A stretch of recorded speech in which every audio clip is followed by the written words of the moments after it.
Ke-10, bahaya syirik. Kesyirikan merupakan dosa paling berbahaya dan paling besar yang dilakukan oleh manusia.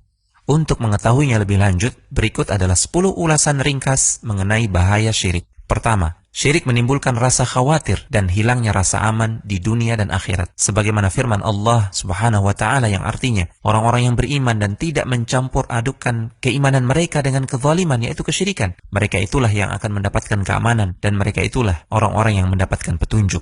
Kedua, syirik adalah penyebab seseorang tersesat di dunia dan akhirat. Allah Subhanahu wa ta'ala berfirman yang artinya, barang siapa yang mempersekutukan Allah dengan sesuatu, maka sesungguhnya ia telah tersesat sejauh-jauhnya. Ketiga, dosa syirik akbar tidak akan diampuni oleh Allah jika pelakunya mati dan belum sempat bertaubat. Allah Subhanahu wa ta'ala berfirman yang artinya, sesungguhnya Allah tidak akan mengampuni dosa syirik dan Dia mengampuni segala dosa selain dosa syirik bagi siapa saja yang dikehendakinya. Barang siapa yang mempersekutukan Allah, maka sungguh ia telah berbuat dosa yang besar. Keempat, jika seseorang berbuat syirik akbar, seluruh amalannya akan terhapus. Allah Subhanahu wa ta'ala berfirman yang artinya, seandainya mereka mempersekutukan Allah, niscaya lenyaplah dari mereka amalan yang telah mereka kerjakan. Kelima, pelaku syirik akbar pantas masuk neraka dan diharamkan surga untuknya. Dari Jabir, bahwasanya Nabi SAW bersabda yang artinya, barang siapa yang mati dalam keadaan tidak berbuat syirik kepada Allah dengan sesuatu apapun, maka ia pasti akan masuk surga. Barang siapa yang mati dalam keadaan berbuat syirik kepada Allah, maka ia akan masuk ke dalam neraka. Keenam, syirik akbar membuat pelakunya kekal di dalam neraka. Allah Subhanahu wa ta'ala berfirman yang artinya, sesungguhnya orang-orang kafir, yakni ahli kitab dan orang-orang yang musyrik akan masuk ke neraka jahanam. Mereka kekal di dalamnya. Mereka itulah seburuk-buruk makhluk. Ketujuh, syirik adalah sejelek-jelek perbuatan zalim dan sejelek-jelek dosa. Allah Subhanahu wa ta'ala berfirman yang artinya, dan ingatlah ketika Luqman berkata kepada putranya di waktu ia memberi pelajaran kepadanya, hai anakku, janganlah engkau mempersekutukan Allah. Sesungguhnya mempersekutukan Allah adalah benar-benar kezaliman yang besar. Kedelapan, syirik menghapuskan cahaya fitrah seorang hamba. Karena seorang hamba terlahir pertama kali di atas fitrah, yaitu di atas tauhid dan ketaatan. Allah Subhanahu wa ta'ala berfirman, tetaplah di atas fitrah Allah yang telah menciptakan manusia menurut fitrah tersebut. Tidak ada perubahan pada fitrah Allah. Itulah agama yang lurus. Tetapi kebanyakan manusia tidak mengetahui. Manakala seseorang berbuat kesyirikan, maka dia telah lari dan berpaling dari fitrahnya. Kesembilan, syirik khafi atau syirik yang samar seperti riya akan menghapuskan amalan yang terkait dengannya. Syirik khafi ini lebih dikhawatirkan daripada Al-Masih Ad-Dajjal dan lebih dikhawatirkan akan menimpa umat Muhammad SAW.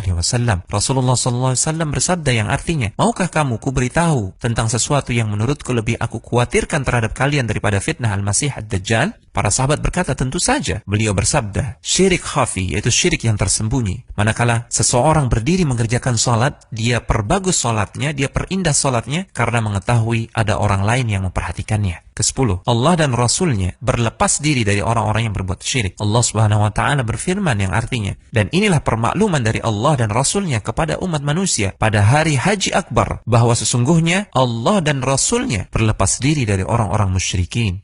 Al-Hujjah.com